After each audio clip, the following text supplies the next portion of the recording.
Good afternoon and welcome.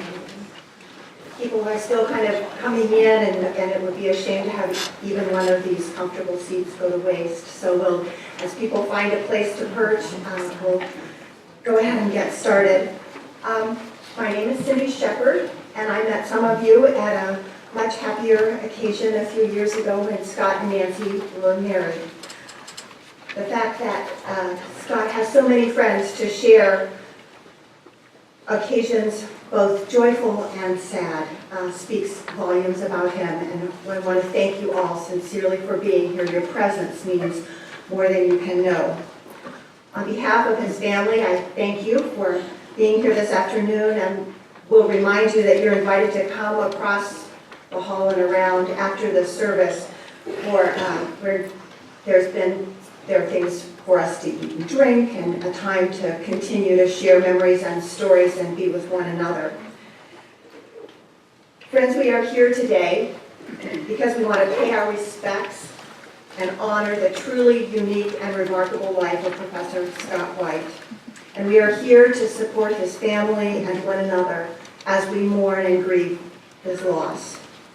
But most of all, we are gathered here because in the face of a loss like this, sudden, almost inexplicable, we begin to notice that underneath the shock of how quickly things happened, underneath even the sadness that we all feel, there is underneath it all a profound gratitude for Scott's life, for who he was and the ways that he shaped our world. So we want to say to his family and to each other how grateful we are to know him, and to take a few moments to share all the ways that he touched our lives. So I want you to think of this time that we are together as another gift that he is giving you. So let's take time to enter into it fully. If you haven't turned off your phone yet, take a second and do that so that you can be fully present here. In the hour ahead, there will probably be a few tears and certainly some laughs too. It's all good as we share a full and beautiful life. But I want to suggest that we all begin with a sigh and a little bit of silence together. So I want you to take a deep breath and then let it out, okay? Close your eyes if you'd like. And in a moment of silence, just find that space within you where peace prevails.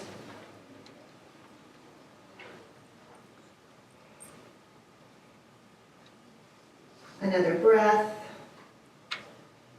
another sigh, and open your eyes. Thank you for being present. We'll begin the service with a reading by Joe Rickert, Scott's aunt, from the book of Ecclesiastes. In the face of such an untimely event, these words remind us of the larger pattern of the universe. From Ecclesiastes 3:1-8. To everything there is a season and a time to every purpose under the heaven, a time to be born and a time to die.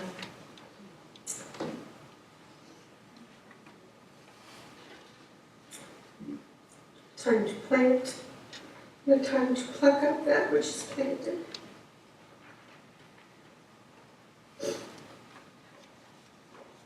Time to kill and a time to heal. Time to break down and a time to build up. A time to weep and a time to laugh. Time to mourn and a time to dance. A time to cast away stones and a time to gather stones together. A time to embrace and a time to refrain from embracing. A time to get and a time to lose. A time to weep and a time to cast away. A time to tear and a time to sow. A time to keep silence and a time to speak. A time to love and a time to hate. A time of war and a time of peace.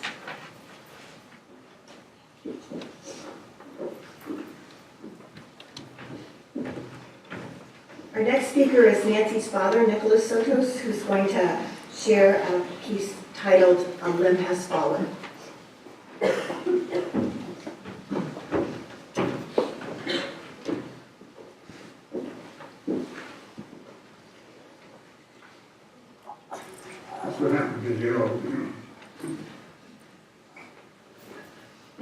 An interesting thing occurred just hours before Scott's passing, that a giant tree branch collapsed in the rear yard. Didn't do any damage, but I found that to be significant. And with that, I'd like to read the following. A limb is fallen from the family tree. I keep hearing the voice that says, grieve not for me. Remember the best times, the laughter, the song, the good time, the good life I lived while I was strong. Continue my heritage, I'm counting on you. Keep smiling, and surely the sun will shine through. My mind is at ease, my soul is at rest. Remembering all how I truly was blessed. Continue traditions, no matter how small. Go on with your life, don't worry about fools.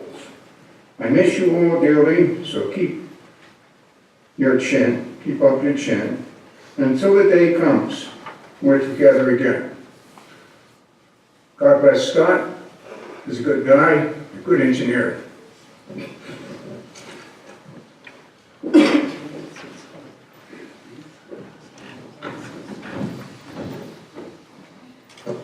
Nancy and the family wanted to give space for people to share memories of Scott this afternoon. And Philip Gabel, who is the head of the Department of Aerospace Engineering, is going to be the first one to tell some memories and stories of Scott.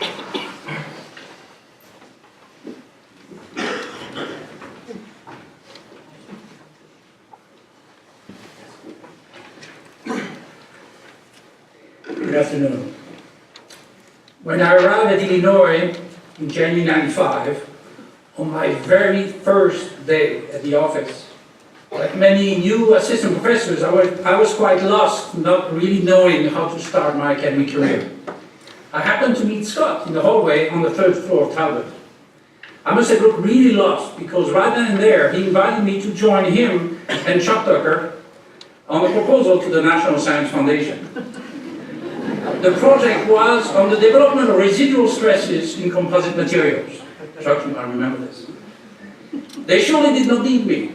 Scott was taking care of all the experimental part, and Chuck was more than able to handle all the modeling work.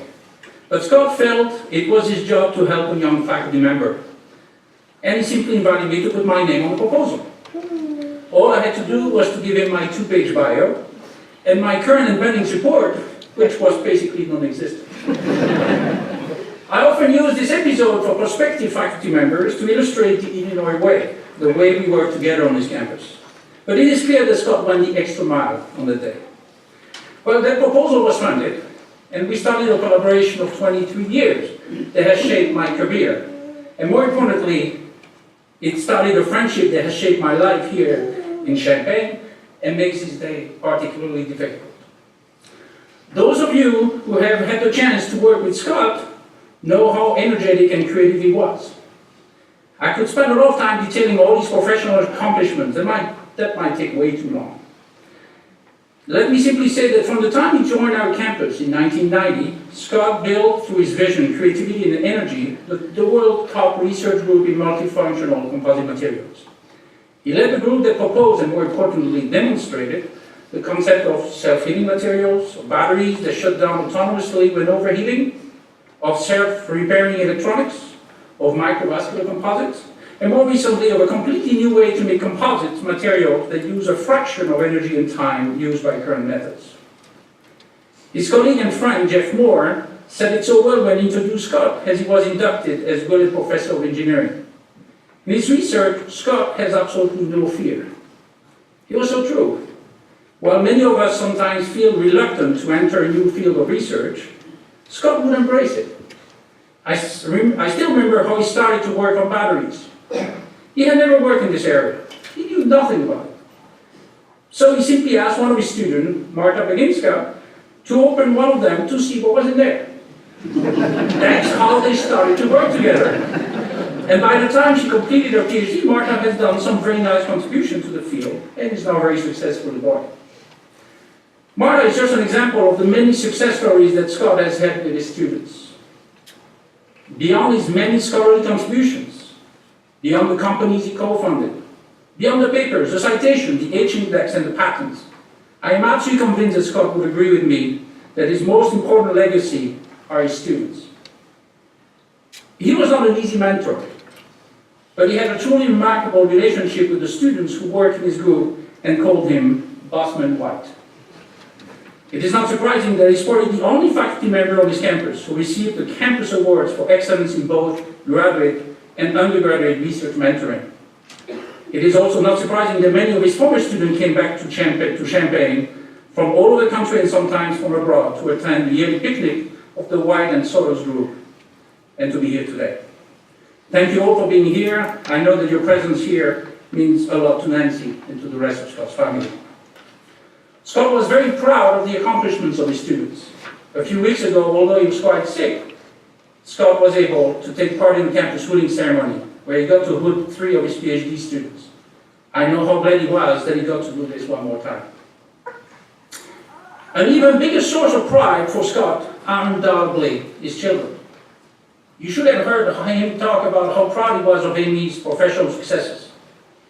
You should have seen him literally, and I mean literally, dance when Evan graduated from our department and got a job in Chicago. I don't know why, but it was dancing. You should have seen the smile on his face when Audrey got a degree from Cornell, although I must admit that it was a bit surprised that she got credit from sailing on the Pacific Ocean for a practical course on marine biology. Heck, Scott was even bragging about their successes in high school cross-country by posting their times and the newspaper articles about them on the door of his Talbot office. And although we teased him a bit for it, telling him that he was way too young for that, he was very proud of becoming a grandfather. The last years of his life have been very hard on Scott and his family as he was battling cancer.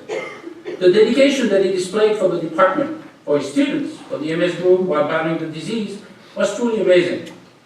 He was lucky to have at his side a remarkable woman, his wife Nancy, whose love and strength carried him through the many surgeries, radiation treatment, and chemotherapies he had to endure. Through their entire academic career, Scott and Nancy have made a great research team, sharing similar research interests but bringing complementary skills. He specializing in the microscopic testing, and she as a world leader in small-scale experiments. By becoming partners in life 4 years ago, they extended the collaboration to other topics such as great food. You should know that Scott was a great cook. Good wine, traveling. I will always remember a great trip that Scott, Nancy, and I took a while back to Switzerland on our way to a conference in Turin, Italy. I truly enjoyed spending a day with them on the ski slopes. While Nancy, like my wife, tended to prepare the hot chocolate breaks at the restaurant, Scott showed on his skis the same level of fearlessness he displayed in his research. It was not elegant, to tell you that. But he surely was not deterred by the difficulty of the ski runs. So I will share this and many other memories of my many years with Scott as a colleague and as a friend. So Nancy, Amy and John, Evan, Audrey, Ray and Connie, Barbara and Charlie, and all other members of the family, may your own memories of your time with him help you go through these difficult times. And please accept the most sincere condolences from me, from my wife Nancy, and from the entire aerospace engineering department.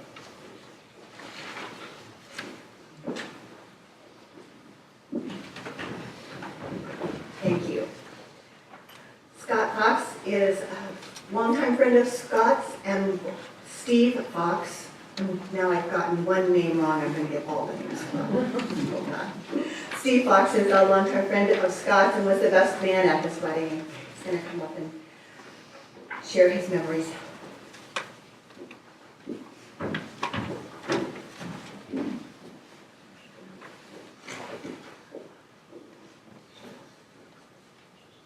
Okay, so for those who don't know the story, if you're wondering why you're being spoken at by a Brit, I first met Scott in 1979 when he was still at high school, age 16, and I was a student fulfilling my dream of traveling in the US by working out of Kansas City selling ice cream.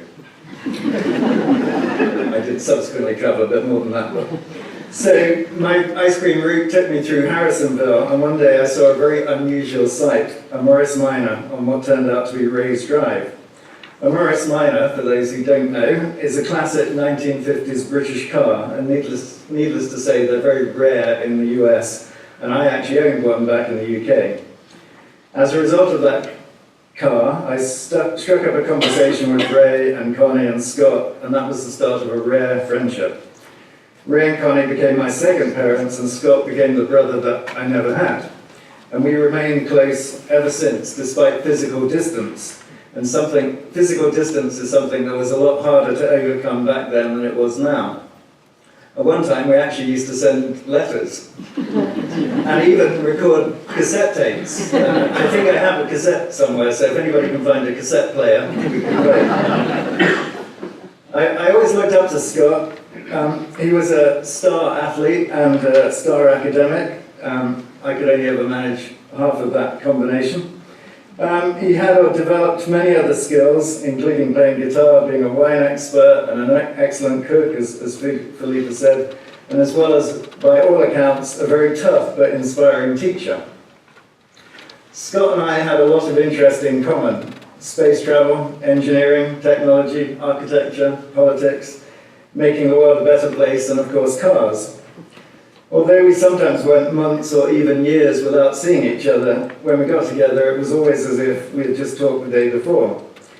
We also had in common the view that quite often it isn't necessary to talk at all, and we had long periods where we didn't talk. We did have some great experiences together. We went to watch The Right Stuff when it came out in the cinema in 1983. We watched the launch of the space shuttle, on which Scott had an experiment. We went flying on an aerial tour of Kennedy Space Center with me as pilot as command. We visited Peenemünde in Germany, which is the home of the V2 rocket. We hiked on the English South Downs and stood on the Prime Meridian in Lewes in Sussex. We went down Isambard Kingdom Brunel's Thames Tunnel, which was the first tunnel ever under the water anywhere in the world. And we had a lot of gourmet meals and fine wines in Turin, particularly Turin I remember very well, Chicago, Nice, Berlin, London, and Paris. And that's both Paris, France, and Paris, Illinois. We managed to watch the Indianapolis 500 from the pits. We drove single-seater racing cars at Silverstone, and we watched the Monaco Grand Prix from a yacht in the harbour, which for both of us was on our bucket list. And we also once drank coffee outside a Parisian cafe, watching Parisian ladies going by and enjoying that experience. We were each other's best man at our second weddings, although Scott's speech was definitely better than mine. So I treasure all those memories, and not any of those experiences, but just as much the times when we just used to hang out, whether that was in Harrisonville, Champaign, London, or State College. And as people here know, and Philippe has already referred to, Scott had a pretty stellar career professionally, even amongst the luminaries who work in this building. And I will never forget sitting in my office in London in 2001, reading in the Times of London about the first paper on self-healing materials, and showing my colleagues and saying, "That's my friend."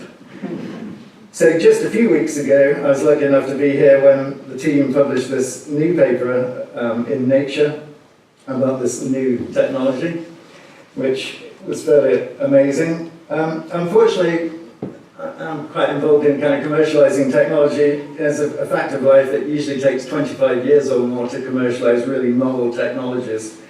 And so Scott won't get to see a world where there's lots of self-healing materials everywhere, but when we get to that point, it will be a better world because of Scott. My favorite author, Arthur C. Clarke, once said that any sufficiently advanced technology is indistinguishable from magic, and that was always my view of this work that Scott and the team did here. It really is magic. So through his work and teaching, his impact will live on globally. And as well as excelling in his professional career, Scott excelled at many things, including bringing up three children, all of whom have gone on to excel themselves, and all of whom will have amazing lives strengthened by the lessons Scott taught them. Lessons which I'm sure at the time weren't very easy to hear. We sometimes talked about the importance of spreading smart genes, something that's even more important today than ever before. And it's good that Scott managed to do that, and it's now going through the second generation. And it's also good that he got to marry Nancy, who was the love of his life. I recently read a book by a former US Navy SEAL about creating freedom in your life through discipline, something that Scott certainly always did, and about which he would not have had to read a book. I've never known a more self-disciplined person than Scott. The book had a section on death, which seems appropriate to read today. And the extract starts with the question, how does good apply to the worst of losses, the death of a loved one?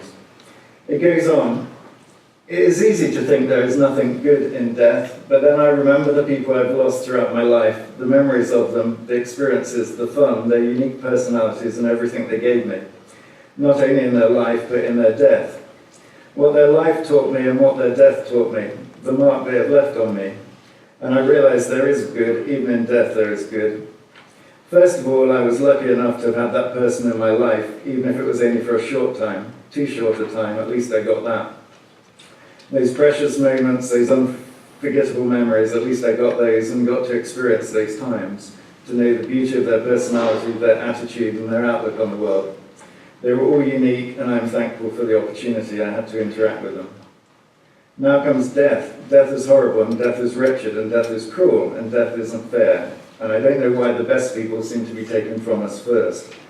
Death is also inescapable. There's no way out. No one gets out alive. Death is part of life, like the contrast between darkness and light. Without death, there is no life. And the people I've lost, they taught me that. They taught me how precious life is, how blessed we are to have every day, to learn, to grow, to laugh, to live.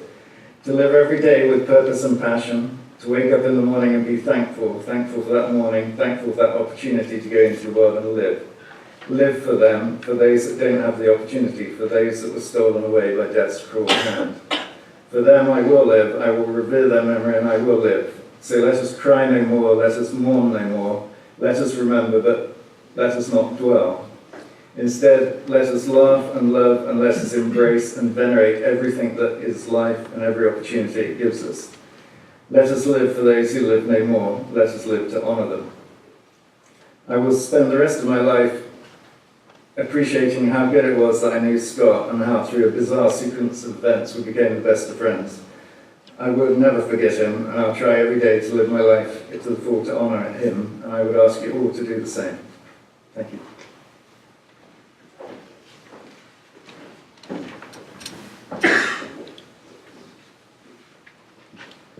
Thank you. Jeffrey Moore is the director of the Beckman Institute, and he is our third speaker.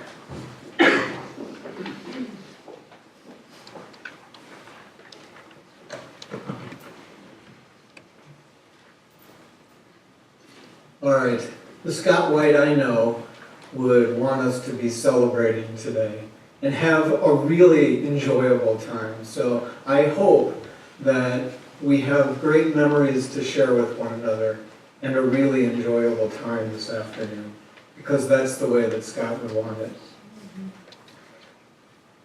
In my remarks today, I'm going to tell you about Scott, the Scott that I knew, the Scott that I was so close to. And here's the way I want to get started. I sent an announcement this week about Scott's loss, and pouring in from literally all over the globe were comments. And one of them struck me particularly, it just hit the right mark, and it was this. And it's not very complicated, but it goes like this. I guess every scientist would wish for a collaborator like him.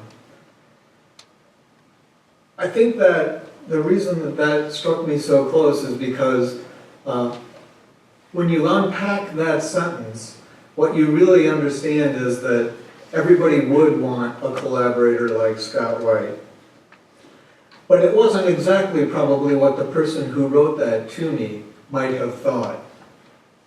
Because you see, when you get a collaborator like Scott White, you don't just get this incredible, inspiring, creative not fearing anything person who's going to make impact in the world, but you get a person whose priorities are set straight. And when you get that kind of a collaborator, you'd better be prepared to engage in some kind of interactions that go way beyond science. And so where am I going with this? Well, I'm going 20 years of conversations in the Beckman Atrium during lunch, where I learned about Scott's real priorities in life. I learned about Ray and Connie, and he loved you with like nothing else. He spoke to you on the phone so often, it made me realize, wow, I guess I should be talking to my parents a lot more. Let me tell you a little bit about what I learned from those conversations about you two that he taught me. So first of all, I know you instilled many virtues in Scott. Above all else, you taught him to love. And where do I see that? I see that in Nancy. I see that in the way he treats everyone around him. I see that in his children. I see it in the way that Amy and John love one another. It's your passing through Scott onto them, and now on to Arlo and Noah, that really is one of the greatest virtues that you gave Scott. But it doesn't stop there. So, Ray, you must have taught him an amazing level of toughness. My God, he fought cancer like nothing else. I mean, he relentlessly pursued life in its fullest way possible, even when he was battling pain that I don't think any of us could possibly have ever endured. It's already been mentioned by Steve. Discipline. It's true. There's nobody else with discipline more than Scott, and it must have come from what you taught him. And also a person who was willing to take risks. He wanted to dream big and go big, and if he failed, he'd just after being knocked down, he'd get himself back up and take on the world again. He wasn't a person you could knock down, ever. And then Connie, somebody taught him to dance. I don't think it was you, Ray.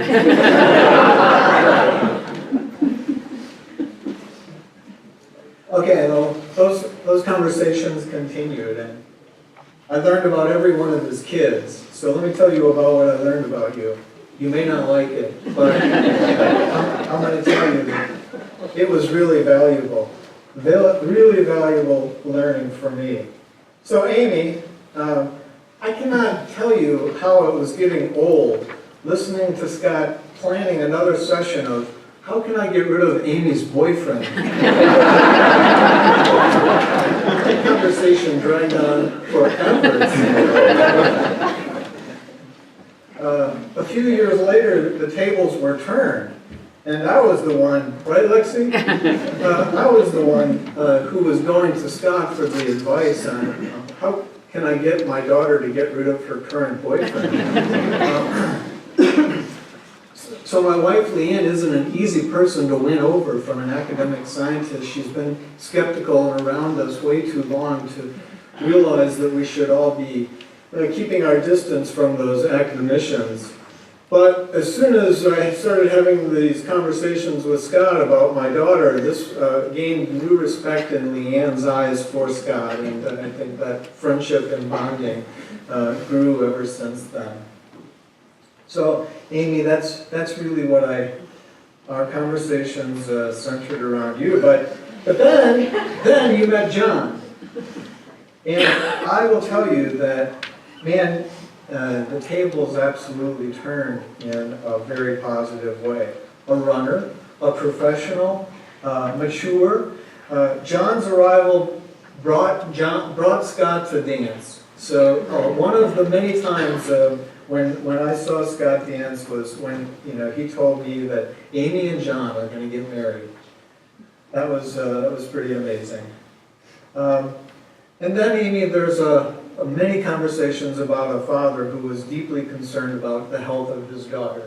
And he studied your medical condition as though he were preparing for surgery himself. And I got to hear and learn all about it. Evan, it's been alluded to a little bit already,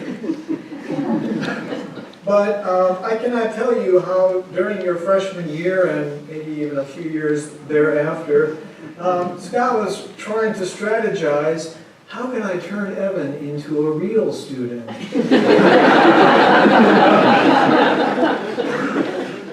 It brought him to dance again when you took ownership of your academic goals. I can certainly remember Evan got an A on this exam or something. I don't remember exactly the details, but I do remember the enthusiasm and excitement, and it was recognizing that you found yourself and that you knew where you were going with your life. And then, of course, there were countless conversations about him bragging on your running accomplishments and where your next event was going to be.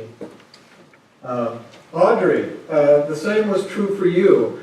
Trips to Cornell, hearing about what was going on in your life, concerned about what does a marine biologist actually do anyway, and are there really any jobs out there for them? I cannot tell you very recently how he was so excited about your decision to go to graduate school and continue on your academic career. That made your dad glow. It really did. And then Noah and Arlo came along. And man, I'm going to learn from Scott, how to be a grandpa. Because he was really attached to your kids. I can't tell you how many lunches started with, hey, look at the next picture. And pretty much for a while that was exactly it. So I wouldn't even wait. I would just say, so what's going on? Show me the latest picture. And then Nancy, because you guys are like colleagues and so professional when you're here, there is still many people who are commenting to me, oh, I didn't even know they were married. But as it turns out, Leanne and I got to go on vacation with you and Scott, and we got to see the romantic side of Scott White. And I will tell you that there was no doubt a deep burning passion for Nancy Sotos.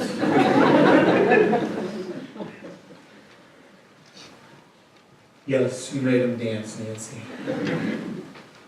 I remember the day specifically when he told me he was going to propose to you, and then the day when you said that yes, you would marry him. Those were days that made him dance. So through these conversations, I came to see that, yes, indeed, every scientist would wish for a collaborator like him, because besides these inspirational scientific conversations that we had, there were a lot of conversations that were just filled with the things of life. And then I got to thinking that, Scott was many things to many people, and not just a scientific collaborator to me.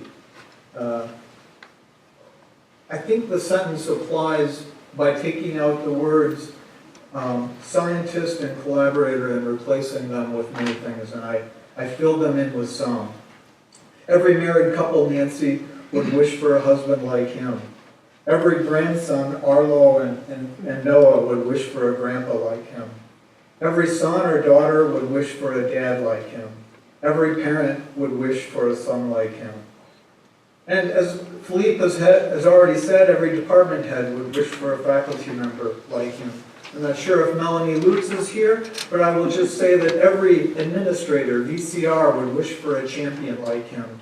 Scott contributed mightily to the Illinois fight that would bring basically our state government finally to realize that it needed to change its equipment procurement laws. And that was a battle he just relentlessly fought. And the law was signed in last summer. Ashley and Erica, every assistant would want a boss like him. He was demanding and driven, yet always understanding. He built partnerships and camaraderie with all of our staff. And to all of the White, Sotos, and AMS group members, I know that every student would wish for a mentor like him. There were simply too many stories to tell right now, but if you stick around and hang out in the atrium, I am certain that you're going to hear a lot of those, and maybe some will come up to the microphone and share some of their special memories. Every runner would wish for a coach like him. I cannot tell you, like, I would just be walking down the hallway and he would say, "What's wrong with your gait? You're going to get hurt." And sure enough, like, the next time I went out running, I mean, something would go wrong. He would always be correcting, like, "Hey, your cadence is off," or whatever. But it was great. It certainly made me a little more competitive. And finally, a couple of funny stories. I think we have time. They're definitely, in my mind, likely to be worth it, because every person would wish for a friend like him. So, like any friend, Scott was a prankster, and he would mess with me in some big ways. This one I haven't revealed to anybody, even my wife, until just hours beforehand. So some of the tricks he played on me were, there was a time when he would write love notes to me. The weird thing is, he'd post them almost in publicly available places. Like I said, he really knew how to mess with me. And like any friend, he'd give you the shirt off his back, or his blue jeans, and yes, even his underwear. How so? Let me explain. So I lost my luggage en route to the Ghent, Belgium 2013 Self-Healing Conference. On the way there, the airlines did something with it. Scott gave me all of the essentials. I still have those underwear. I mean, after all, what's the proper thing to do with them? Do you wash them and bring them into work? There you go. And certainly, after those love notes were flowing, what do you do with those underwear? So they're still at home. So 20 years of lunches in the Beckman Atrium means that there are many more stories. But I've spoken long enough. I hope at the end of our ceremony today, we can all enjoy time in the atrium. And although those walls have heard a lot, there's a lot more that they should hear. Thank you.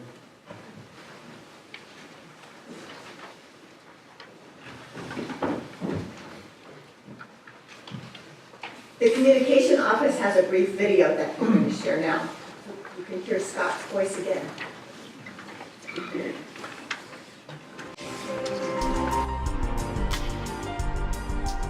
I'm Scott White. I'm a professor in aerospace engineering, also at the Beckman Institute, and I'm the group leader for the Autonomous Material Systems group.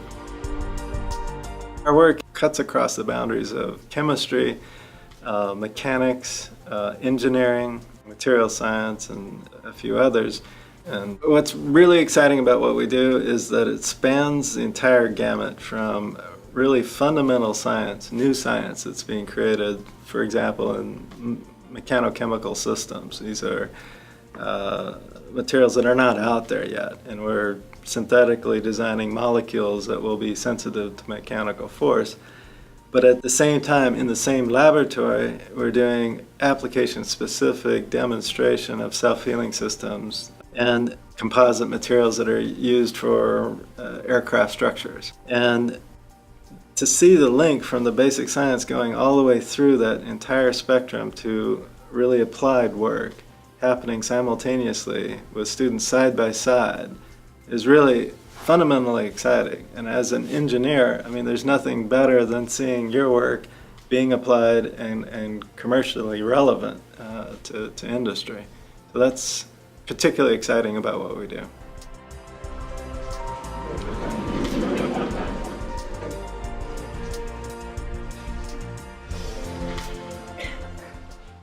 We just published a paper, 3D microvascular fiber reinforced composites. One of the things that we did was to circulate a coolant in order to manage the temperature of the composite. We're going to go back and forth. We had a demonstration of a chemical reaction. This technology is completely compatible with current manufacturing process for composite materials. Well said, Joe. All right. So that's take one. That's version minus one. Material is really a dynamic phase in that system. I forgot. Please read our paper. Please read our paper. I don't care if you read the thing. Stop playing on the way. Get back to work. All right.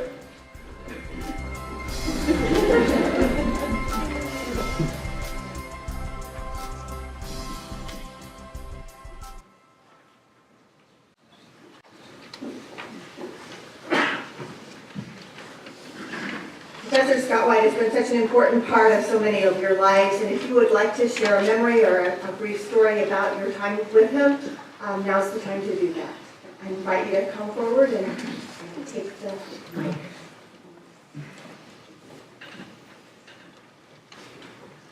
But you'll have to say your own name, because I've messed up enough names already.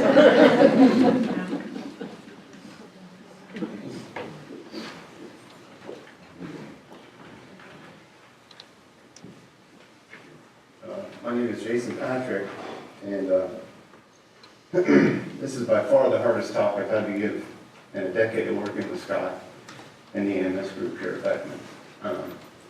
Professor White, our boss man, to many of us that you've heard, was like a father, and Nancy really like a mother, and guided us through some of the most trying times in our lives. Not only was Scott a nurturing life mentor, but an academic advisor who challenged us daily to get out of our comfort zone and push to reach that full potential. I searched to find an email back from Scott that stuck in my mind from 2014 with a particular quote. And he told me, keep reaching for the stars, and even when you fall short, you'll land on a mountain. And while many times we were afraid to fall short in presenting our results to Professor White, who was sharp as a tack and caught everything, we wanted more than anything to impress him and hopefully make him dance. And as you know, Scott's way of showing you achieved something truly great. But I don't think it was just about a personal achievement to Scott. It was about a team, for me, the AMS, as a whole, and how together we could discover and accomplish something even more. And I think this is why we are all here today. We believe in Professor White's vision and have gathered to acknowledge his accomplishments and personal influence in each and every one of us. And being part of Scott's circles, for me, AMS, means you're a member for life. And we must continue to look after each other as this is definitely what he would want. And while a huge void has been left in my heart, Scott's spirit is very much alive in me, and I'm sure many of us. And I'm honored to have known and worked with such an amazing role model, truly an incredible person whose intellect, integrity, and inspiration in life is worth celebrating. And many years to come. Thank you.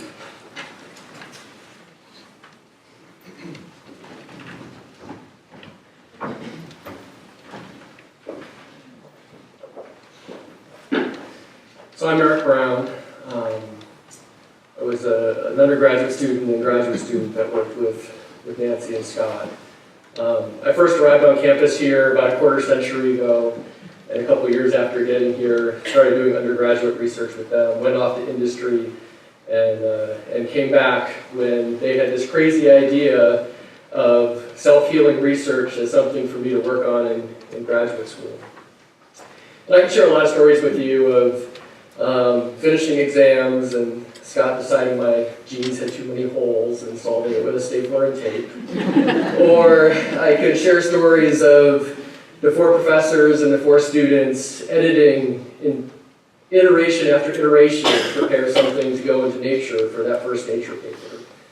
And share stories of time spent with newspaper reporters and videographers and people coming to look at what this new world of self-healing was, and the great video of my doing work and Scott looking like a research tech handing me samples and videos.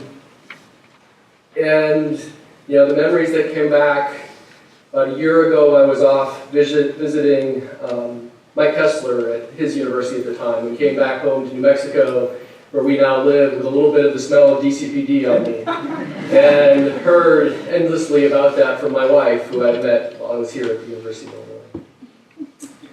But as I've been thinking the last week of time with Scott, moments with Scott, there are three things I really wanted to share. So the first was kind of a one-off experience, but back, it would have been the late 90s, early after I'd come back to graduate school.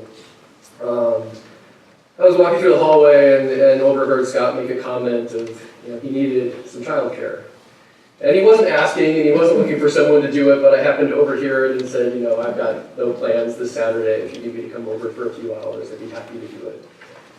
And he offered me a 6-pack of beer in exchange for that. But 20 years later, well, I'm sure for you all, it was a nothing moment. For me, you were about the age then that my children are now.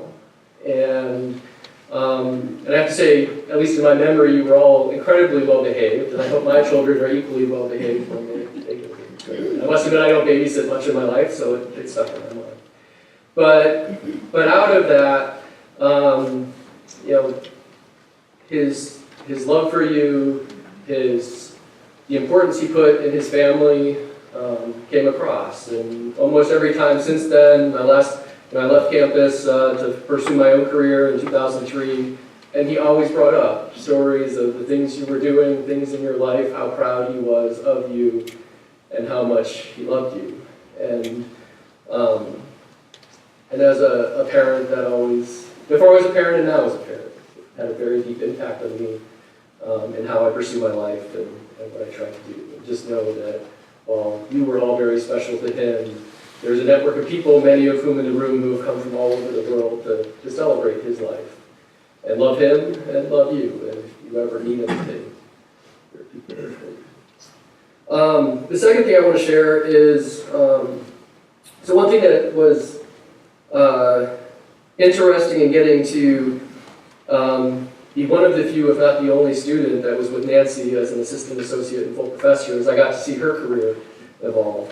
And I remember the time where if you wanted to go somewhere, you got to drive across the country. If you wanted to have something, you got to build it. And grant money was different than I think it is today in the Soto's White group.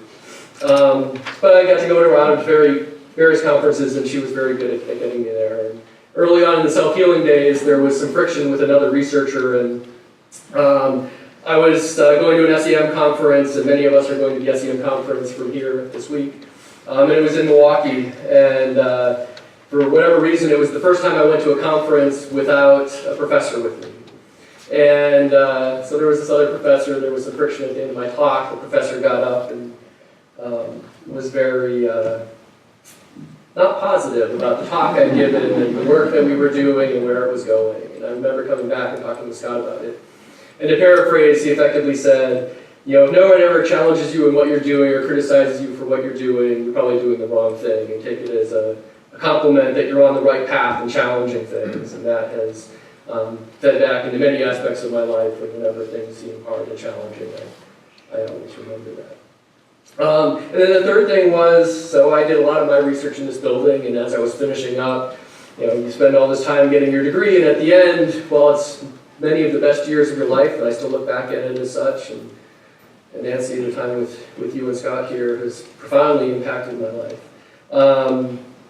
You're also ready to be done and get out and get on with your life. And I remember Scott's comment to me as I was preparing to head out.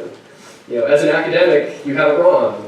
You spend all this time investing in people, and you get them to the point that they're finally productive, they finally know what they're doing, they're finally on a good path, and you send them off in the world to do all that good work, other places with other people.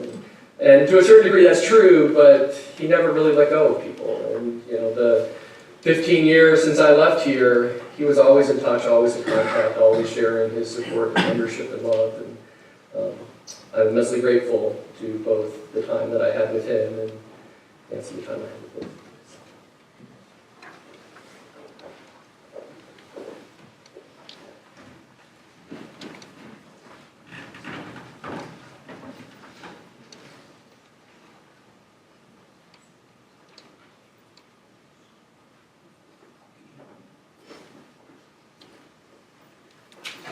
Prepared a little presentation with some pictures and a few jokes in there to keep it going, if you guys don't mind.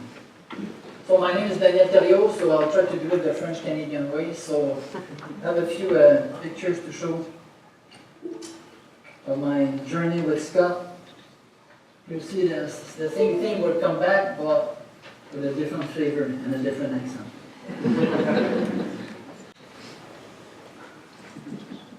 Yeah, you see, I had two versions, and Philip recommended.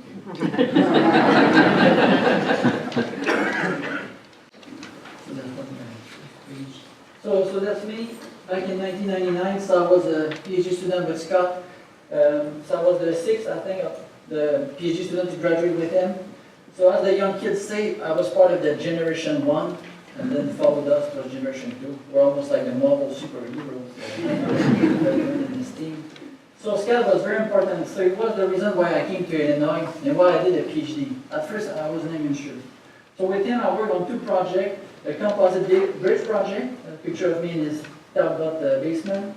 And then I switched to the manufacture of microvascular network. So I used to be a teacher, so that's the slide that's important for the exam. So Scott was more than a research supervisor for me and for many of us. We had a very strong connection, I believe, and he became my mentor and my role model, and that was still valid even this year. So why did how did we meet French-Canadian and a guy in the Midwest? So that's not just three things. So the house of the upper right corner, that's my hometown. It's Rimouski, very small. So Maine is not even north enough. I was north of Maine. So I moved to Montreal when I was 18. I used to love school, engineering, aerospace.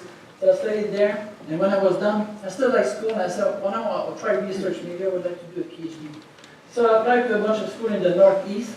I wanted to be within a driving distance from my place. So obviously, I picked maybe the furthest away that I could drive, so 22 hours from. I'm glad that Scott didn't know my bad skills to measure on the map distances. So I went to the school, sent me a letter, and sent me an invite to go visit his lab and to meet him. So I had a great time. I've met Philip the first day also, I remember very clearly. It was March 29, 1999. And over there, so I toured the lab. I saw Daniel Bryan is here today, Mike Kester, Eric Ramos, a lot of good guys. And toward the end of my visit, I stayed maybe just 6-7 hours on campus because I had to go back for an exam, which was in the middle of the semester. And Scott brought me back in his office. He said, Daniel, look, that's the kind of work that we could do together.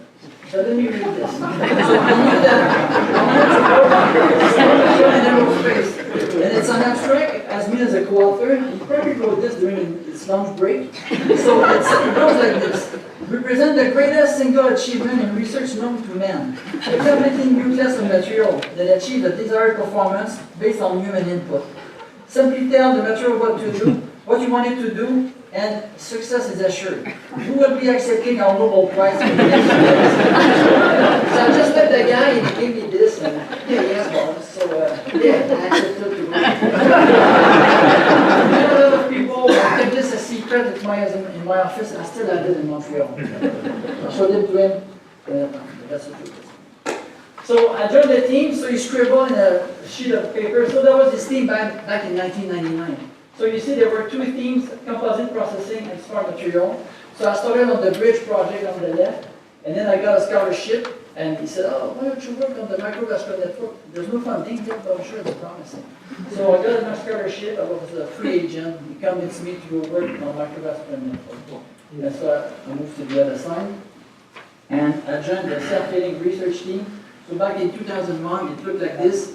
So there were more professors than students, no postdoc. And as a tall guy, I was in the back with Paul Brown. Brown there. Very good people.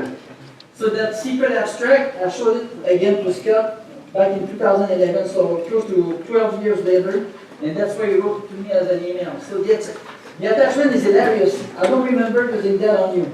Don't give up on the Nobel Prize, we're still young. I kept all my emails from Scott since I got my professor position, and you see some quotes that I went through this week. So I worked with him for 4.5 years, and obviously everybody knows that he was an awesome supervisor, natural leader, a people person, very close to his student. So that was me and Mike Kessler. After the Willett ceremony award, the next day, so he was probably a little bit hangover there. Very close to his student. So it was very good to assemble a team of inspired people. Okay? So he really brought the best of his colleague, and some people said it already. He was demanding, he set the bar high, but when you do media's goal, great thing happens. And he had a great sense of humor, so that was at the ceremony where he got the Willett Award in 2006. And he just did that pretty printed bling necklace with the Mercedes logo. He had a last that thing. It was going to have a great night. I was happy to be part of it. So obviously, Scott is a humble and a team player. I kept all my emails from him.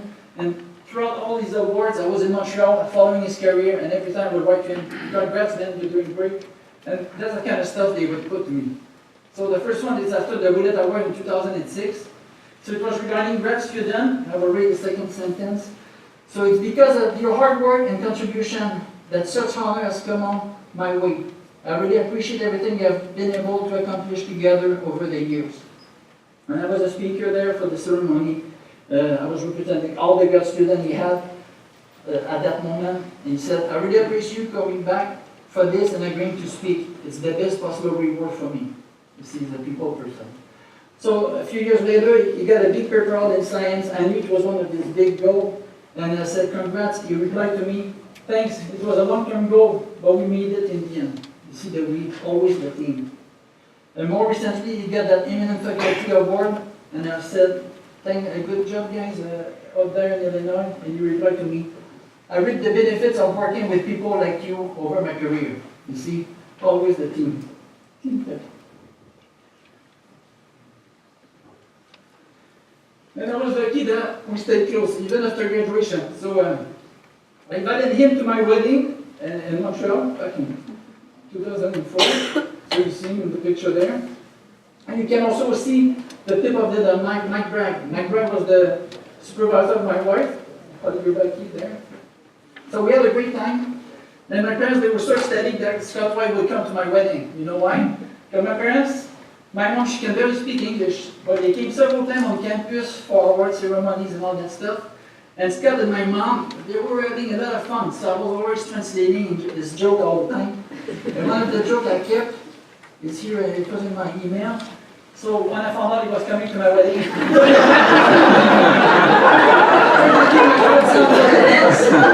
that this thing came out north of the border, he's in Canada. And he did dance, and I think he did the YMCA with my I was so proud that he could come. It's a big, big memory for me. He came back in Montreal for that lithium battery conference. He knew nothing. He said, I'll go to Montreal, stay at Daniel's house, play with my kids, Seb and Simone. Zach was not born then.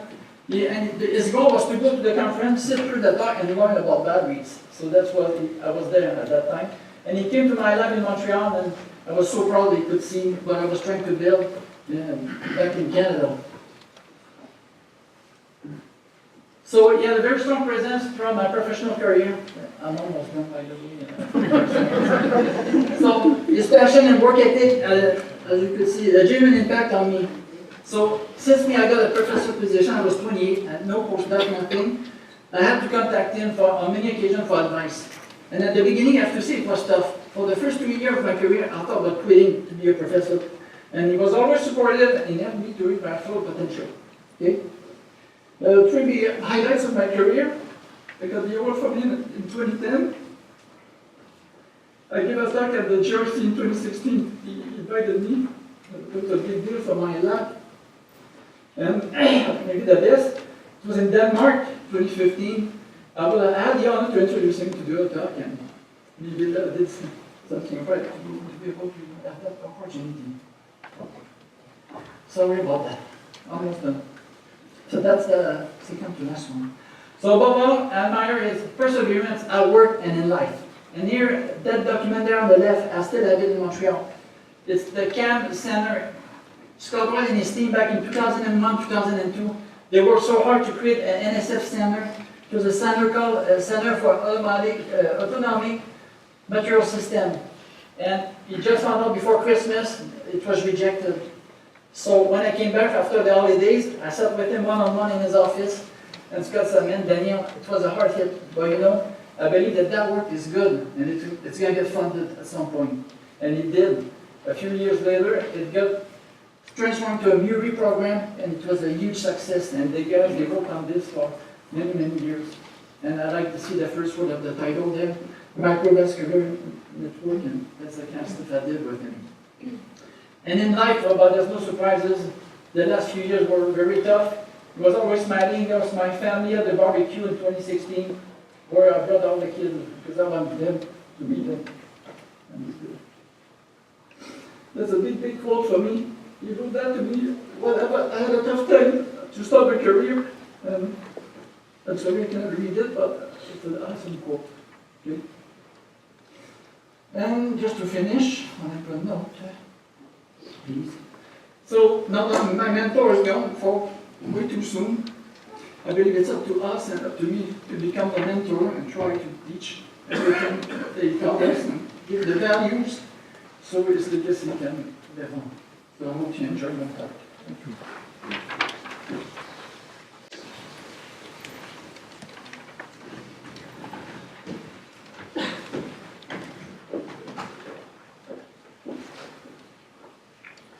Hello everyone, my name is Tony Griffin and I'm a current 5th year student in the SOS White Research Group.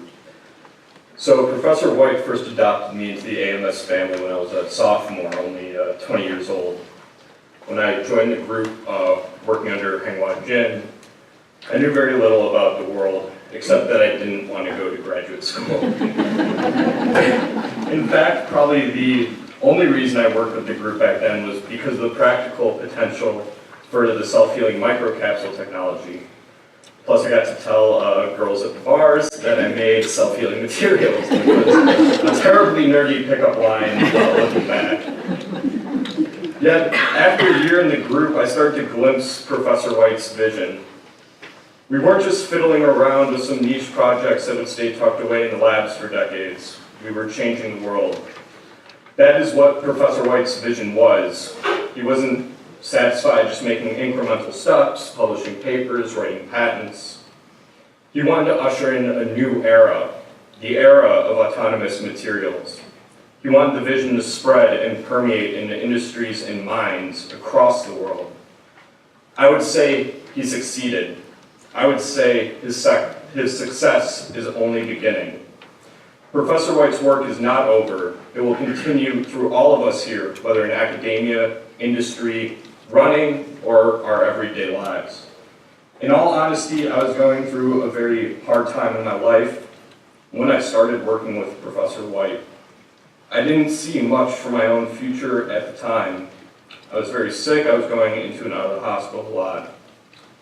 Being in the lab every day, working on something to make the world a better place, gave me a lot of hope. It drew me out of a very dark place. It saved me, he saved me. Professor White was an unparalleled advisor, mentor, and friend to me. I will miss you, Scott, but I know you will continue to guide me through the rest of my journey.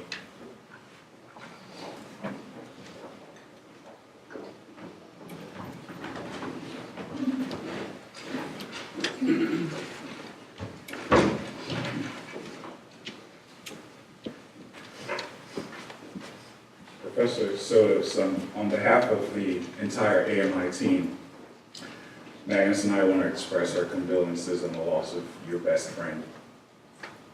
Long before he became your husband, the friendship you shared and your collaboration was an inspiration to all of us who worked with both of you. Amy, Evan, Audrey, sorry for your loss. As you can see by the number of people here today, your dad touched all of our lives in more profound ways than we have time to get into today. Ray and Connie, we're grieving with you. You raised one heck of a son. And while we would have all wanted him to be here with us for a great deal longer, I want to share a little bit about what he meant to us while he was still with us. I'll never forget the first time I met Scott formally. I'd seen him around, but I met him in Jeff's old office here in Beckman. We were talking about my becoming a part of the AMS group. He was wearing faded blue jeans and a white, also fitted t-shirt, with a haircut and an earring in one ear that made him look like he'd slid straight off the set of Grease. I remember thinking to myself, you know, I had earrings at the time too. I couldn't be more pumped to work for this guy. Professors certainly don't come any cooler than this. From then on, he became one of our most influential mentors, and as many of his former students who are here today can attest, he had an uncanny way of supporting you, encouraging you, but holding you accountable for the part you're responsible for, and not letting you off the hook, and ensuring that you were bringing your best each time. Young Magnus and myself, who he'd mentored as postdoc and student respectively, might be interested and perhaps amused to know that he challenged investors and CEOs in much the same way. In reflecting on Scott's legacy over the past few days, one of the things that struck me was the economic impact of his vision and that of his collaborators and the teams he's led over the years. They pioneered the concept of self-healing materials that, you know, for some research I was doing just the other days, estimated or projected to be worth $4.1 billion by 2025. It wasn't there before, and now it has this value because of Scott's leadership and the team and all the contributors over the years. And that doesn't include some of the more recent inventions that have come out of the AMS Group's more recent work. Bringing it closer to home, Scott was the lead founder and the director at Autonomic Materials, where Magnus and I have both worked for almost 11 years, along with 8 other colleagues who all make their living at AMI. He was and he'll always be a great source of inspiration for our company. We will miss him.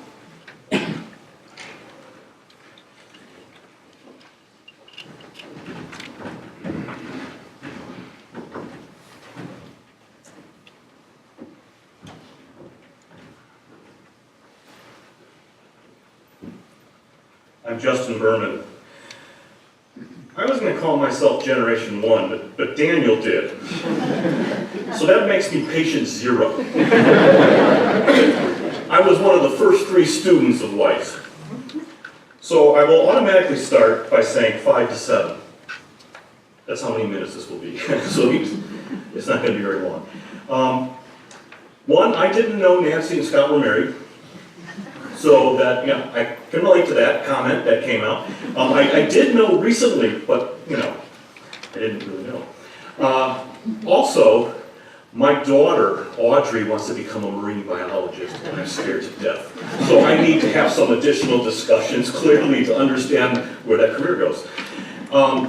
And thirdly, and this is interesting, I never did this consciously, but Scott once pointed out, wow, your second child is Evan. Your third child's Audrey. I never knew that. That's what I named my children. My first one's Ryan. I can't really make the name fit. But I want to say that, you know, Scott had a solid reputation for outstanding research and for bringing on the best students. I wasn't one of them. I was patient 0, okay?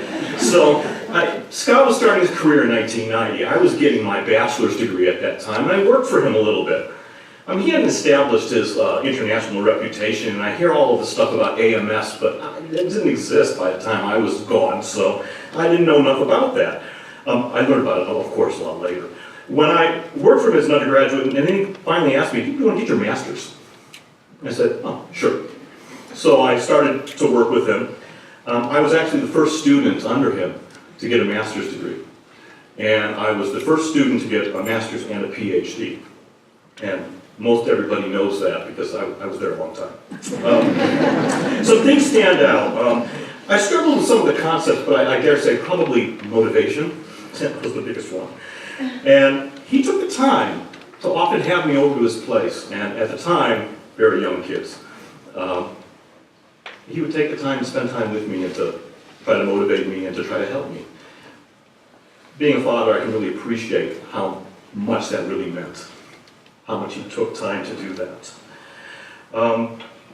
I was a terminal student, and so when people see me, they're like, "Oh, we know you, Berman." You know, I've never met them. I'm like, "You were there in the department for like 11 years." Something ridiculous. And it was. And I was pulled away at a lucrative federal government offer of $30,000 a year.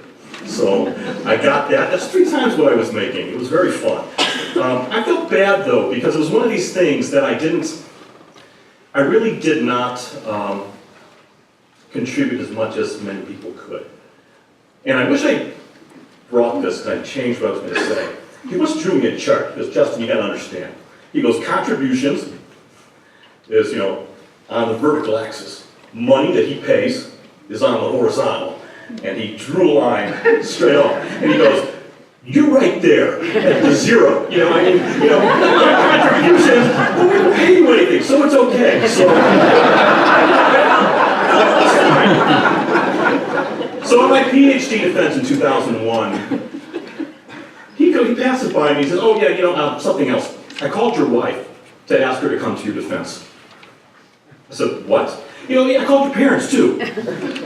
My wife and my parents showed. And then of course, in the room, all the students are there too. So like, this small room, everybody's there. And I know my mom wanted to punch him a couple times. And I didn't want to ever tell him that. Everything was good, it was all copacetic. Scott helped me become a better engineer.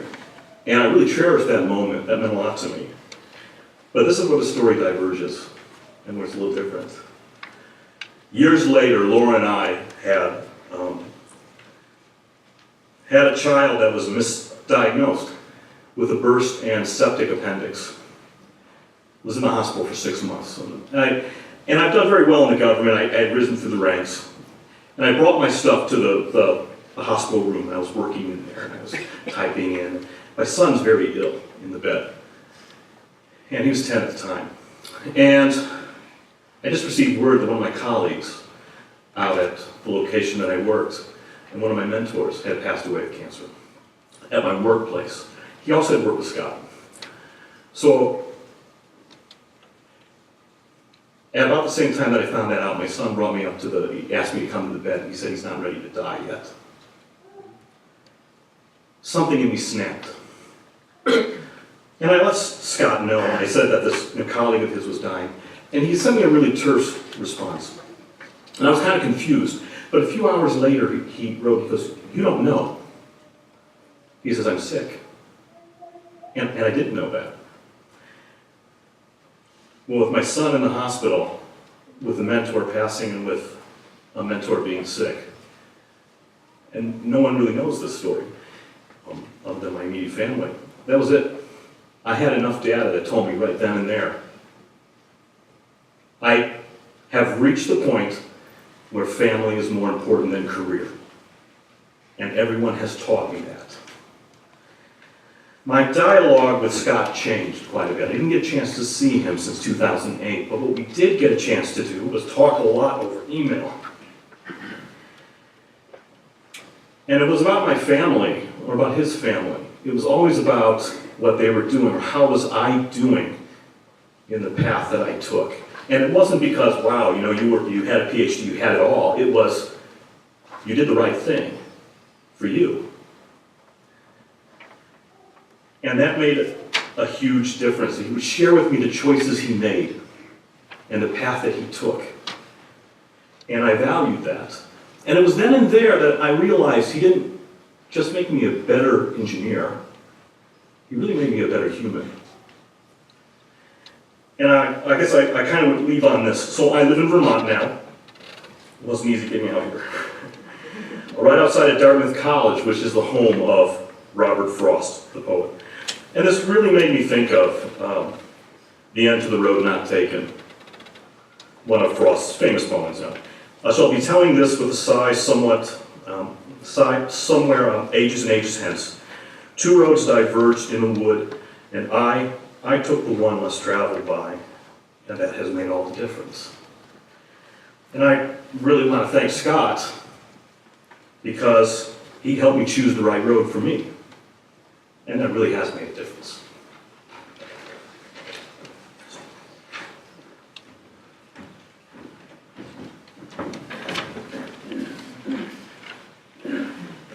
Good afternoon, everyone. I am Mayank Garg, and I'm a current student of Professor Scott White. I think most of the things that I wrote have been talked about already by numerous people here. But I'll try my best to present the perception of Scott White that I had in the past few years. Discipline, perseverance, originality, and a charming sense of humor. My mentor, Scott White, was an extremely rare combination of these qualities.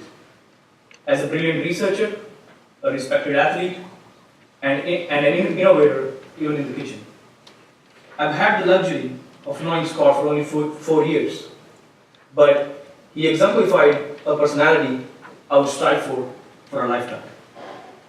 The impact of his scientific advancements and his scientific pursuits in the real world is complemented by a remarkable academic career, but today I just want to take a moment to remember him for the love and guidance he delivered to his students.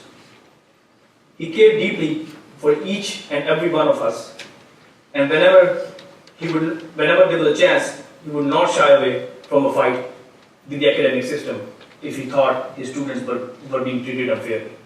And some of you assembled here today can personally vouch for that.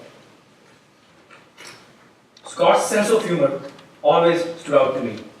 Even while going through tremendous pain, he would never miss the opportunity to have a good laugh, given half the chance. Every Christmas in our group, we have a ritual where we share embarrassing photos of our fellow group members for the annual awards.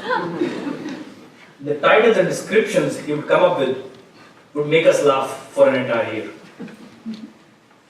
He always pushed us hard for putting our best show, whether it was a conference presentation or if it was a group meeting. But when the time to celebrate came, he was the person to party. We have fond memories of dancing and singing with him on numerous occasions. Memories that I'll cherish all my life. Right before one of his major surgeries, this was my last conversation with Scott. We were on a Skype call in our group meeting, and I told him in the end, "Boss man, we'll bring you a bottle of wine when you come back. It has been a long time." And he replied, and I quote, "How about champagne instead? You'll have to drink for me." And whenever he would have to part ways with a graduate group member or give an update on his medical procedures, he would nudge the shoulder of the nearest grad student as an aid to express a difficult emotion. And I wish here today that he was here so that I could return the favor. With a heavy heart, I want to thank him for helping me write a chapter in the thesis of my life. And I want to end with a quote, that the light in me honors the light in you, boss man. Thank you.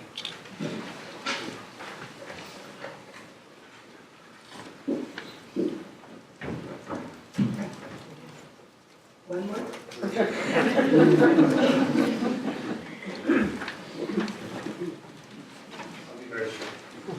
Hi everybody, my name is Pat Mather, and I knew Scott when he was a grad student, since he was a grad student.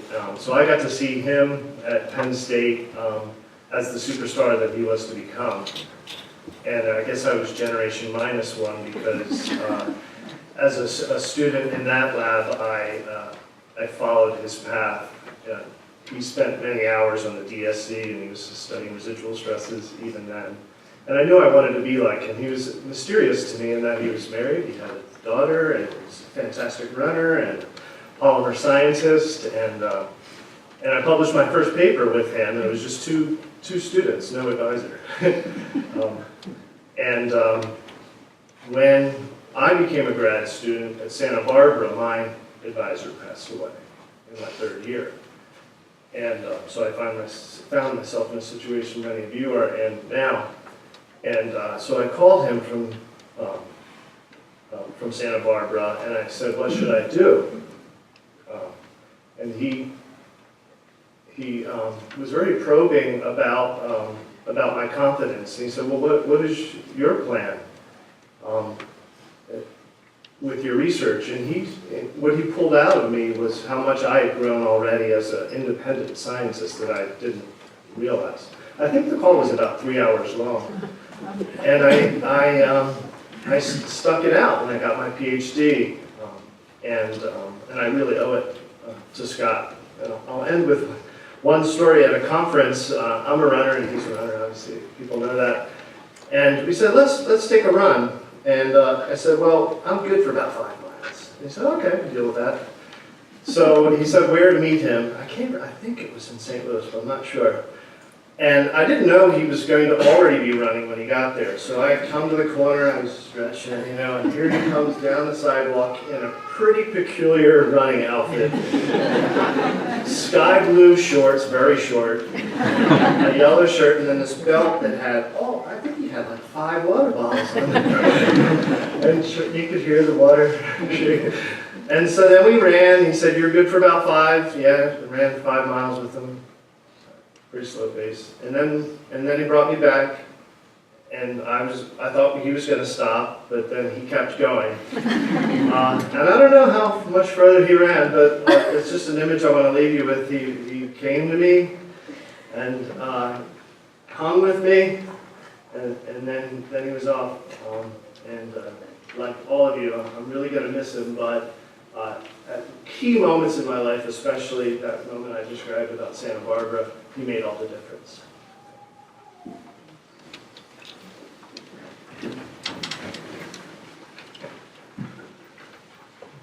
I promised us this wouldn't go on too long, and it's just hard to stop once the love starts flowing and the stories start going. So thank you all for sharing your beautiful memories and the inspiration that Professor White gave to you in your life. I also wanted to give Scott's family the final word, and so our last remembrance will be a slideshow put together by his children.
you, that was beautiful. Let's spend a few moments in prayer.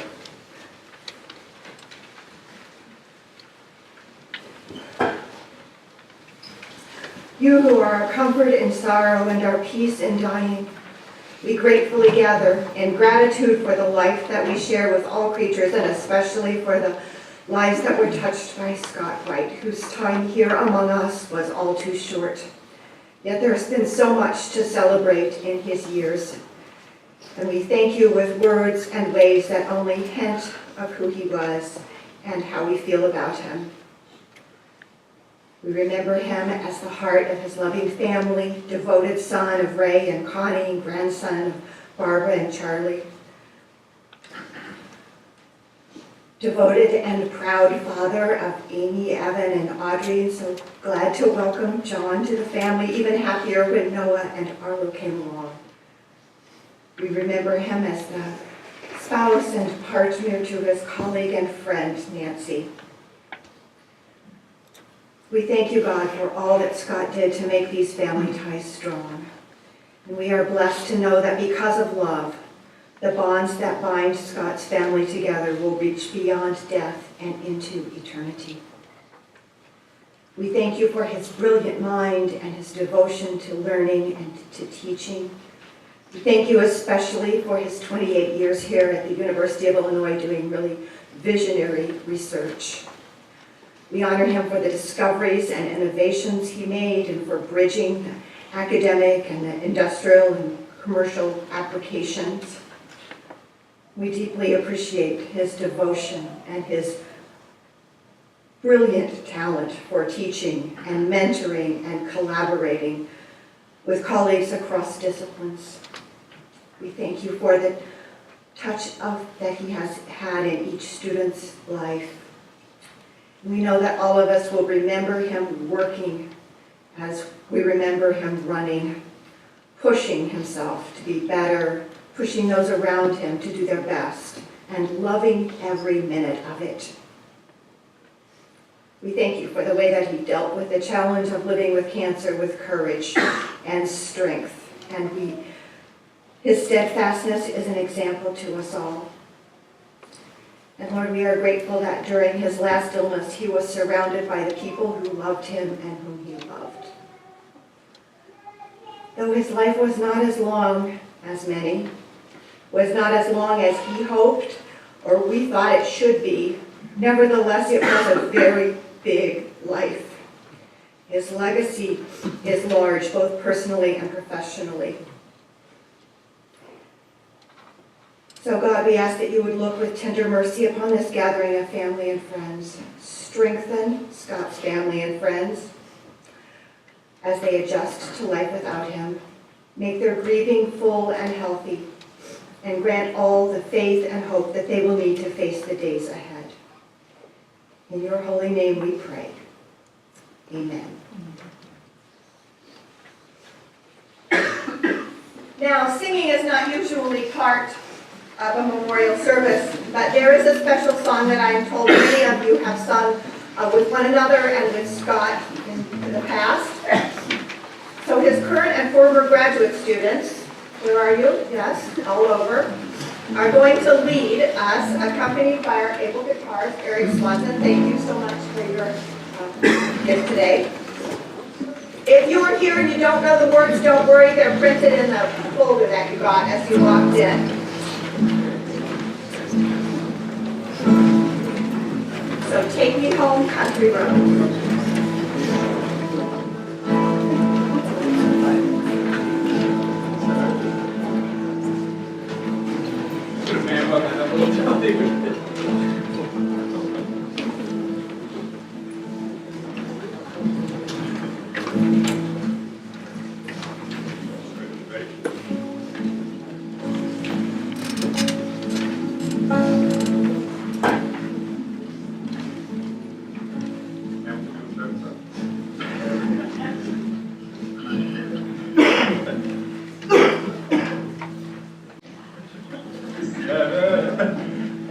West Virginia.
Clearly, we're missing our choir director.